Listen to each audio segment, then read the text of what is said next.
Hey everyone, I'm going to talk about lactose intolerance and casein sensitivity because there's some confusion as to why a person would respond to cheese, milk, ice cream, etc. So let's first talk about lactose intolerance. So with lactose intolerance, lactose is the sugar found in milk, for example. And people think, oh, I get gassy from the milk. It's because of the lactose in it.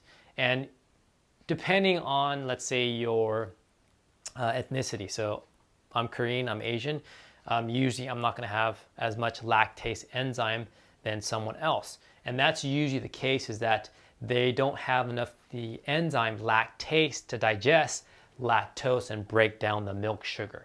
And that's why they're getting some gas, bloating, etc. So that would be lactose intolerance.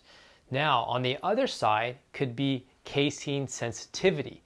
So with casein sensitivity, this can be sort of kind of a confusing topic, because especially when we're talking about food sensitivity testing, most of the labs are only looking at casein. They're not looking at all the other subfractions of casein. So I've written a couple of them here. So with casein sensitivity, you can have a reaction to alpha S1 casein as well as alpha S2 casein. And then there's also A1 beta casein and islet cell overlap. That's another subfraction. Also beta casein is another one. And then also beta casomorphine. This is one of the reasons why people have a morphine-like effect when they consume dairy. So that's why usually with comfort foods, it's usually something with cheese or milk or ice cream, dairy, something of that sort, because some people have this sort of morphine-like release when they do have that dairy product. So as you can see, it's two different issues here. This is due to a lack of the lactase enzyme to break down the lactose, and this could be your reaction to the protein in dairy.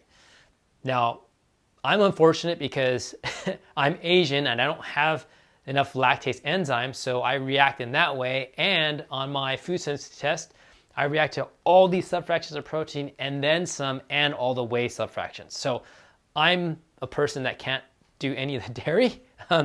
Otherwise, I'll be bloated, gassy, etc.